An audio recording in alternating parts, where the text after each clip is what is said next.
공무원들이나 기관에서 가장 신경 쓰이고 힘든 것 중에 하나가 감사죠. 그래도 정기감사는 대비를 하니까 그럴 만한데 갑자기 불시에 들이닥치는 특별감사 같은 것들은 보통 긴장하게 만드는 것이 아닙니다. 이러한 일들은 찾아보면 조선시대부터 있어 왔습니다. 암행어사라는 제도를 잘 아시죠? 조선시대의 지방에 파견되어서 지방관의 감찰과 또 백성들의 사정을 조사하는 일을 비밀리에 수행했던 국왕 직속의 임시 관리로 역할을 했습니다. 암행어사가 출도를 할 때는 역졸들이 이 마패를 손에 들고 암행어사 출도요 라고 크게 외치곤 하죠. 억울한 죄인이나 재판 사례가 있었다면 재심을 통해서 해결을 해주고 관리의 부정이나 파행이 발견되면 봉고, 파직에 처할 수도 있는 그런 권한을 가지고 있는 것이 암행어사였습니다. 이 탐과 놀이는 갑자기 들이닥친 어사 출도에 지금까지 저질러 왔던 비행과 부정, 비리들이 다 드러나게 됩니다. 그리고 억울하게 수탈당했던 백성들은 억울함을 풀고 제자리를 찾게 되죠. 지방 수령의 입장에서는 암행어사가 갑자기 들이닥치는 것처럼 느낄지 모르지만 사실은 어사는 이미 변복을 하고 그 지방을 두루 다니면서 관찰하고 염탐을 해왔던 것이죠. 그러다가 비리의 혐의가 발견되면 출도해서 공문서와 관과 창고를 검열하여 처분을 내리게 됩니다. 주님은 다시 오시게 될 때 이렇게 특별 감찰관처럼 때로는 암행어사처럼 그렇게 갑자기 오실 수 있다라고 말씀을 하고 있습니다. 오늘 말씀 1절에 보면 또 너희가 구하는 바 주가 갑자기 그의 성전에 임하시리니 그랬습니다. 갑자기 임한다는 겁니다. 당황스럽게 예기치 못한 가운데 들이닥친다는 것이죠. 오늘 본문의 내용을 살펴보기 전에 먼저 오늘 본문을 이해하기 위해서 말라기라는 책이 어떤 책인가를 간단하게 좀 정리를 좀 하고 지나가겠습니다. 말라기는 우리가 잘 알다시피 구약의 마지막 선지자로서 오실 메시아를 예고하면서 그동안 느슨해진 신앙을 가진 사람들을 다시 회복시키는 메시지를 전한 선지자입니다. 그러니까 바벨론 포로에서 이스라엘 백성들이 돌아오게 되죠. 근데 돌아와서 보니까 성전이 다 무너져 버리고 없었습니다. 그래서 이 수룹바벨을 중심으로 해서 성전을 재건합니다. 이때 세워진 성전을 솔로몬 성전과 비교해서 수룹바벨 성전이라 부릅니다. 그런데 성전을 세워놓고 나니까 바깥의 외곽에 있는 성벽이 무너진 상태로 그냥 있으니까 외부에서 침략이 들어오는 겁니다. 그래서 느헤미야를 중심으로 해서 성벽을 재건하게 되죠. 자, 이렇게 성벽과 성전을 재건하고 나서 학사 에스라를 모셔다가 말씀으로 신앙 부흥을 일으키게 됩니다. 그러나 이런 개혁과 신앙의 운동은 잠시뿐이고 세월이 흘러가면서 저들의 신앙은 다시 나태해지고 예전의 모습으로 돌아가고 있었습니다. 성전과 성벽은 재건했지만 그들의 신앙은 온전히 재건되지 못했던 것입니다. 기껏 폐허가 된 예루살렘에 돌아와 봤더니만 다 무너지고 아무것도 없습니다. 고생해서 성전을 재건하고 성벽을 재건하고 신앙으로 살아보려고 했지만 세월이 흘러도 별로 나아지는 것이 없어 보입니다. 여전히 페르시아의 식민지 생활을 해야 했고 경제적으로는 피폐해지고 나아질 기미가 보이지 않습니다. 그러다 보니까 사람들 마음속에는 이렇게 하나님을 믿고 섬기는 게 무슨 의미가 있겠는가. 그래서 예전의 향락으로 돌아가고 힘 있는 자들은 권력을 통해서 사리사욕을 채우게 되고 또 이방인들과 결혼을 통해서 신앙이 세속화되어져 가고 이런 일들이 말라기에 보면 다 나타나고 있는 것을 보게 되죠. 이런 상황에서 서서히 영적으로 지쳐가고 있었던 이스라엘 백성들은 나태해지기 시작합니다. 제사장들도 타락합니다. 백성들도 이방인과 다를 바 없이 살아가게 됩니다. 그러면서도 하나님께 왜 우리는 계속 이렇게 살아야 되냐고 원망과 불평을 쏟아냅니다. 이런 상황에서 하나님께 말씀을 전하도록 부름받은 선지자가 말라기라는 선지자입니다. 백성들은 하나님에 대해서 불평을 하고 하나님은 거기에 대해서 논쟁하는 식으로 6개의 논제가 이루어진 것이 말라기 선지자이죠. 말라기는 이렇게 제목을 잘못 해석하면 말라에 대한 기록 이렇게 해석할 수 있지만 그게 아닙니다. 말라기 자체가 나의 사자라는 이름을 가진 고유 명사입니다. 공교롭게도 이 말라기에는 하나님께서 하나님의 사자를 보내시겠다, 나의 사자라는 이름과 같이 하나님의 사자를 보내겠다라는 말씀들이 나오게 됩니다. 하나님의 사자가 이 땅에 오셔서 백성들의 의구심, 백성들의 불평과 원망을 어떻게 해결해 주시는지 그것을 알려주는 것이 오늘 본문입니다. 오늘 본문은 대림절 둘째 주일에 묵상하는 본문 중에 하나죠. 이제 이 말씀을 통해서 우리 주님의 다시 오심을 우리가 어떤 자세로 맞이하고 준비해야 되는지 여러 가지 좀 살펴보려고 합니다. 먼저 첫 번째로 살펴볼 것은 하나님은 하나님의 때에 주의 사자를 보내신다는 것입니다. 오늘 말씀은 우리 장절 구분하는데 살짝 오류가 있어서 내용을 이해하는데 좀 방해를 받기는 합니다. 여러분 보통 이렇게 본문이 시작할 때 동그란 원으로 시작하는 부분들이 주제가 바뀌는, 단락이 바뀌는 부분인데 또 여러분 요즘 성경에는 제목들이 나오잖아요. 이게 어디서 끊어져 있습니까? 사실 2장 17절부터 하나의 단락으로 나와 있는 것을 보게 되죠.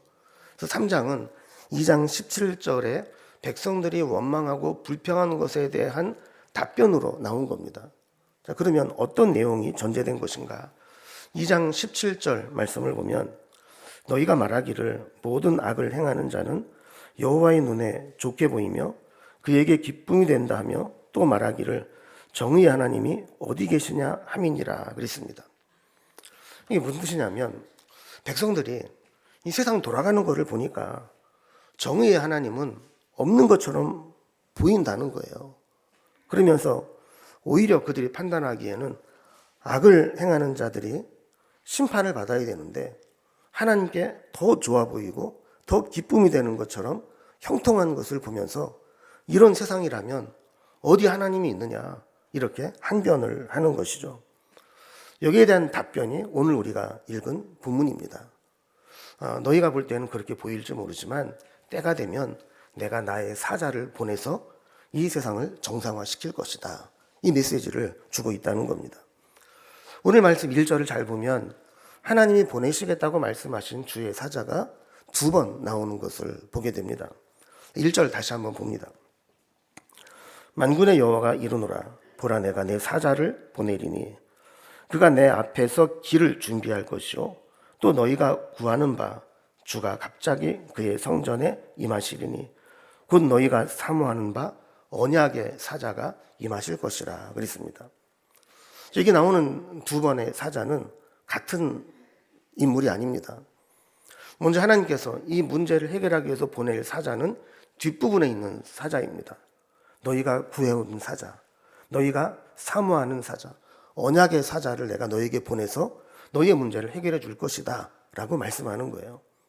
그러면서 그 사자가 갑자기 임할 것처럼 보이지만 사실은 그 앞에 처음에 나와 있는 그 내가 내 사자를 보내리니 그 앞서서 그 앞길을 준비할 사자를 먼저 보내시겠다는 겁니다. 뒤에 나오는 사자가 진짜고 앞에는 그 사자를 예비하는 거죠. 이 성경이 이미 성취된 지금 우리는 앞에 있는 사자는 세례 요한이고 뒤에 나오는 사자는 예수님을 예언한 것이라는 것을 우리는 이제 알고 있죠. 자, 그렇다면 이 두 사자가 오셔서 우리에게 어떤 일을 행하셨는가라는 것을 우리가 염두에 두고 보아야 합니다.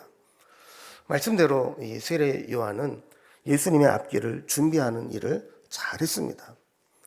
여러분 우리가 보통 왕이 행차하기 전에는 미리 왕이 갈 일들을 다 예비하고 준비하죠. 또 이 대통령들이나 정상들이 정상회담을 할 때는 그냥 마실 가듯이 가서 만나는 게 아닙니다. 그 전에 이미 사신들이 가서 이야기할 의제를 논의하고 또 의전을 어느 정도 선에서 할 건지 상의를 하고 그리고 또 시간과 장소를 정하고 그리고 미리 또 그 경호들을 파견을 해서 안전과 보호 조치를 취하게 되는 거죠. 자, 주님이 이 땅에 오시게 되는데 그때의 오심은 예비하지 못한 사람들 올 때는 갑자기 임하는 것처럼 보이게 된다는 겁니다.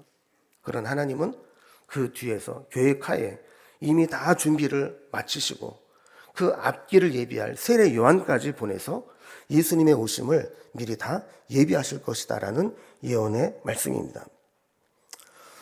우리가 지난주 대림절 첫 번째 주일을 보내면서 우리가 주님이 오시는 날짜는 정확히 알 수 없지만 무화과 나무의 잎의 변화를 보면서 그 오실 때가 가까워왔다는 징조는 알 수 있다. 이 얘기를 살펴봤잖아요.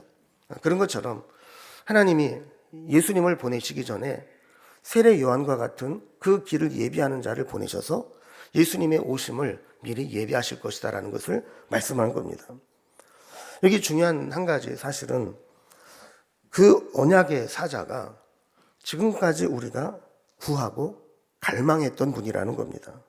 사모함으로 기다렸던 분이라는 것이죠.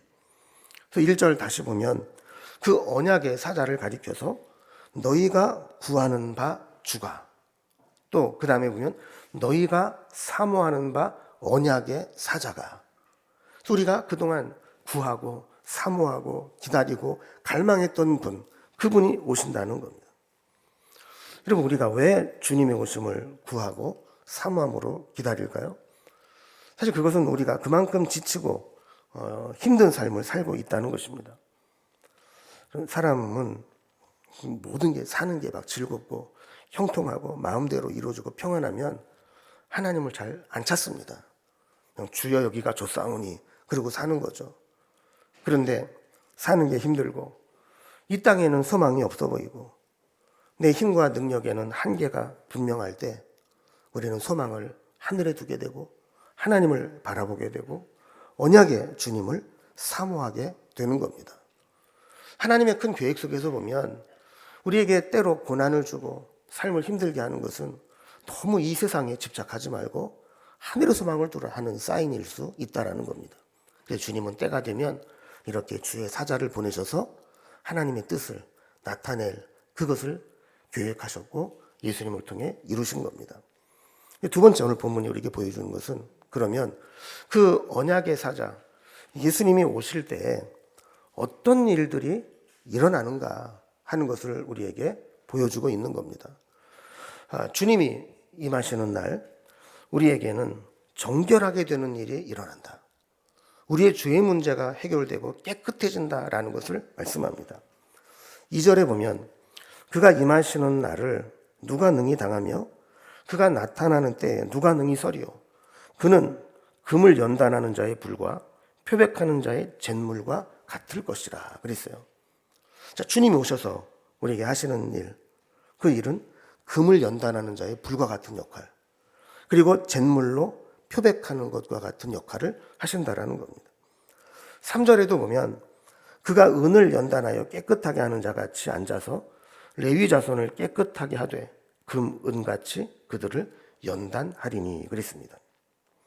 자, 이 말씀들은 주님이 오시면 우리를 회개하게 해서 정결한 모습으로 하나님 앞에 서게 하겠다는 것을 비유적으로 두 가지 비유를 들어 설명하는 겁니다. 어떤 비유죠? 하나는 원석에서 순도 높은 금, 은을 재련해서 만들어내는 것이고 또 하나는 잿물로 오염된 옷을 세탁해서 깨끗하게 하는 겁니다. 결국 이것은 우리의 찌든 죄의 문제를 해결해주고 정결한 모습으로 하나님 앞에 서게 하기 위해서 주님이 오셨다라는 거예요. 우리의 죄는 얼마나 치명적인지 대충 씻고 물로 헹궈서는 제거되지 않습니다. 아무리 좋은 광산에서 좋은 금광을 발견해도 캐는 순간 순도 100%의 금을 얻지는 못합니다.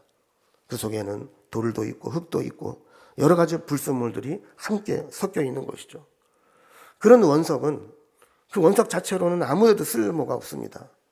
그것을 재련을 해서 순도 높은 금을 추출해낼 때 그것이 보석도 되는 것이고 귀한 것으로 취급을 받게 되는 것이죠. 또 얼룩이 깊이 스며들어 있는 오염된 것은 물론 헹궈서는 제거되지 않습니다.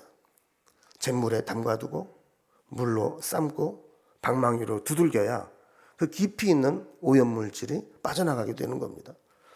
마찬가지로 우리의 죄는 그렇게 단순하지 않습니다. 겉으로 드러난 현상들만 제거한다고 사라지는 게 아닙니다.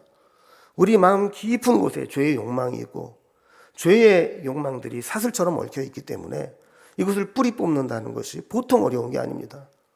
그래서 원석을 막 두들겨 패고 높은 온도의 불로 달궈서 다 녹여내고 그래야 금을 얻어내듯이 우리 속에 순결한 영혼을 만들기 위해서는 하나님께서 우리를 고난과 연단으로 두들겨 패고 불로 재련을 해서 만드는 수밖에는 없다라는 것이죠. 재련당하고 빨래를 당하는 입장에서 보면 그들이 느끼지 못해서 그렇지 무척 고통스러운 과정들입니다. 그러나 이 과정을 거치고 나면 이전과는 비교할 수 없는 영광스러운 존재로 가치를 얻게 되는 겁니다. 하나님의 친밀함을 경험하지 못한 사람들은 이런 연단당하는 것을 싫어합니다. 왜냐하면 연단의 고통만 생각하기 때문입니다. 그러나 하나님의 친밀함을 통해서 연단의 과정을 겪어본 사람들은 하나님이 우리를 연단하실 때 기꺼이 수용합니다. 왜냐하면 이 연단을 통해서 내가 얼마나 더 영광스러워지고 얼마나 더 가치 있는 존재로 빚어지는지를 알기 때문이죠. 여러분 혹시 하나님께서 여러분들을 연단하신다면 불평하기 전에 하나님이 나를 더 영광스러운 인생으로 하나님 쓰시기 합당한 명품 인생으로 만드시는 과정이구나 이렇게 받아들이시기 바랍니다.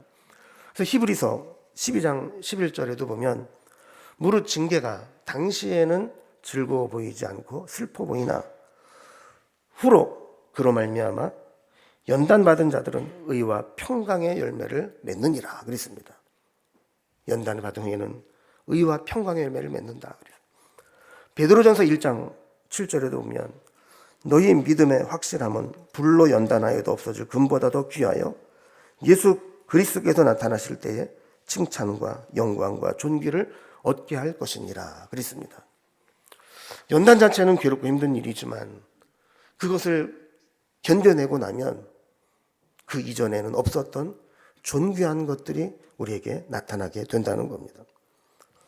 주님이 이 땅에 오심은 우리를 망하게 하고 심판하려 하심이 아니었습니다. 그 어떤 것으로도 우리를 정결하게 하지 못했던 죄악된 본성을 정결하게 하시고 그로 인해서 하나님 앞에 우리가 온전히 서게 되는 존재로 만들기 위함이었다는 겁니다. 여러분, 회개에는 회개하는 깊이만큼 새로워질 수 있습니다. 가벼운 회개는 겉만 스쳐가는 은혜에 그칩니다. 그러나 내 내면을 다 끄집어내서 하나님 앞에 다 뒤집어 놓고 그것을 온전히 회개하는 자에게는 내면 깊은 곳에서부터 속사람으로부터 새로워지는 은혜를 경험하게 되는 겁니다. 우리가 왜 회개하는데도 별반 은혜가 없을까요? 왜 회개하는데도 우리에게 변화되는 것이 없을까요? 깊이 있는 회개를 안 하기 때문에 그런 것이죠. 주의 사자가 오시면 우리를 깨끗하게 해서 하나님 앞에 서게 하신다고 말씀하신 것처럼 우리가 주님 앞에 우리의 속사람 내면 깊은 곳에서부터 진정한 회개의 은혜가 있기를 주님의 이름으로 기원합니다. 세 번째로 살펴볼 것은 주님이 오셔서 우리를 회개케 하시면 우리는 어떤 일이 일어나는가? 우리는 하나님의 기쁨이 되는 존재가 된다는 겁니다. 우리가 금은과 같이 정결하게 연단되고 표백된 것처럼 깨끗하게 되면 우리는 거룩하신 하나님 앞에 서는 은혜를 입게 됩니다. 하나님의 은혜, 하나님의 존전에 서기 전에 이 땅에서 우리가 하나님 앞에 서는 것은 예배가 회복되는 것을 의미합니다. 3절과 4절에 보면 그들이 공의로운 제물을 다 여호와께 바칠 것이라. 그때 유다와 예루살렘의 봉헌물이 옛날과 고대와 같이 나 여호와께 기쁨이 되려니와 그랬습니다. 여기 보면 하나님께 공의로운 제물을 드린다. 또 유다와 예루살렘의 봉헌물이 옛날과 고대와 같이 여호와께 기쁨이 될 것이다. 이 이야기는 예배가 회복된다는 것을 의미하는 겁니다. 그러니까 죄로 물들어서 하나님의 징계가 임하기 이전에 하나님 앞에 온전한 예배가 드려졌을 때 그때 예배가 회복된다라는 거예요. 그래서 우리를 정결케 하심으로 주님 앞에 서게 된 우리는 진정한 기쁨을 맛보게 됩니다. 여러분, 예배가 회복되고 하나님과의 관계가 회복되어서 하나님께 기쁨이 되는 존재가 되는 것, 그것이 주님이 오신 목적 중에 하나라는 겁니다. 여러분, 예배가 회복된다는 게 뭘까요? 예배가 회복된다는 것은 온라인으로 예배드리던 성도들이 현장 예배에 많이 나오는 것을 의미하지 않습니다. 장소의 문제가 아니라 자세와 태도의 문제입니다. 예배자들이 예배 시간에 하나님 앞에 제물이 되어 죽는 현상이 일어나는 것이 예배가 회복되는 겁니다. 여러분, 제사라는 것이 결국 뭡니까? 제사는 내 대신 제물을 죽여서 하나님께 바치는 게 제사잖아요. 제사라는 것은, 예배라는 것은 예배 시간에 내가 죽고 주의 은혜로 다시 살아나는 것이 예배입니다. 예배를 좀 심각하게 얘기하면 죽다 살아나는 게 예배예요.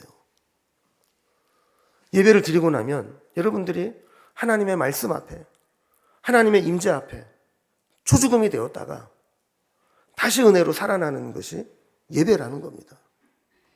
그런데 오늘 우리 예배는 너무 쌩쌩합니다. 너무 냉랭합니다. 그래서 여러분, 예배는 내가 느끼기에 나에게 얼마나 은혜가 되었느냐로 예배를 평가하는 게 아닙니다. 예배는 내가 얼마나 죽고 내가 얼마나 제물이 되어서 얼마나 하나님이 나를 받으셨는가, 그것으로 예배는 평가되는 겁니다. 저는 가끔 그런 생각을 합니다. 이 세상에서 가장 끊기 힘든 중독은 은혜의 중독이고 예배의 중독이다. 그럼 왜 그럴까요? 은혜 받았을 때의 그 기쁨, 예배 중에 임한 하나님의 은혜를 체험했던 그 감격은 사실 다른 어떤 곳에 가서도 경험할 수가 없습니다. 그 은혜를 경험했던 사람은 또다시 그 은혜를 사모하게 되고 그 은혜를 받고자 하는 갈망이 생기게 되는 겁니다. 이 세상의 모든 즐거움들을 다 합해도 예배를 통해 주시는 하나님의 은혜와 기쁨과는 비교할 수가 없습니다. 그래서 저는 어떻게 하면 우리의 예배가 늘 성령의 기름 부으시는 예배가 될까? 어떻게 해야 하나님의 임재가 충만하고 하나님과 만남이 있는 예배가 될까를 고민하면서 그 예배를 드리기 위해서 갈망하는 겁니다. 제가 믿기로는 우리가 예배만 제대로 드린다면, 예배만 잘 드려도 우리의 인생의 기본적인 문제는 다 해결되게 돼 있습니다. 예배가 하나님과의 만남인데 하나님과의 만남이 있는 이 예배를 통해서 해결될 수 없는 문제라면 세상 그 어디에서도 그 문제는 해결할 수가 없는 것이죠. 예배에 대한 정의를 내릴 때 학자들마다 조금씩 다르기는 하지만 어떤 학자든지 예배에 대한 정의에서 빠지지 않고 공유되는 두 가지 개념이 있습니다. 예배가 뭐냐 그랬을 때 하나는 하나님의 임재, 하나님의 은혜가 임한다는 것이고, 또 하나는 그 하나님의 은혜와 임재에 우리가 응답하고 반응하는 것이라는 거예요. 그러니까 하나님의 임재와 우리의 반응이 나타나는 자리가 예배라는 것이죠. 우리가 정말 하나님을 잘 예배하고 예배를 통해서 하나님을 만나게 된다면 나머지 문제는 그 과정에서 다 해결이 되어야 되는 거예요. 주님이 우리를 만져주시고 주님이 우리를 고쳐주시고 은혜로 우리를 새롭게 해줄 수만 있다면, 그 예배만 제대로 드려줄 수 있다면 우리에게는 다른 문제는 다 해결이 되는 겁니다. 그런데 많은 경우에 예배가 형식적인 예배에 치우칩니다. 자기 만족을 위한 잘못된 예배로 변질됩니다. 예배가 그저 형식적으로 냉랭한 예배가 되어버리고 맙니다. 내 전인격적으로 반응하는 것이 아니라 머리로만 드리는 예배가 됩니다. 이럴 때 예배의 은혜와 감격이 나타나지 못하는 겁니다. 이렇게 주님이 우리 가운데 오셔서 죄의 문제를 해결하고 하나님 앞에 기쁨이 도록 예배가 회복되게 되는 것, 그것이 주님이 오신 목적 중에 하나라는 거죠. 마지막으로 한 가지만 더 살펴볼 것은, 하나님은 우리에게 그 일을 위해서 여호와의 사자를 보내셨는데 그 기회를 살리지 못한 자에게는 하나님의 심판이 예고되어 있다는 겁니다. 하나님이 언약의 사자를 보내시는 것은 우리에게 기회입니다. 근데 기회라는 것은 늘 그렇듯이 기회를 잡는 자에게는 복이지만 기회를 놓치는 자에게는 통탄할 일이고 고통이 됩니다. 특히 하나님이 보내신 주의 사자를 잡을 수 있는 은혜를 놓친 자에게는 심판이 예비되어 있다라고 말씀합니다. 5절 말씀을 보면 하나님 주신 기회를 놓치는 자들의 모습이 나옵니다. 내가 심판하러 너희에게 임할 것이라. 점치는 자에게와 간음하는 자에게와 거짓 맹세하는 자에게와 품꾼의 삭세에 대하여 억울하게 하며 과부와 고아를 압제하며 나그네를 억울하게 하며 나를 경외하지 아니하는 자들에게 속히 증언하리라. 만군의 여호와가 말하였느니라 그랬습니다.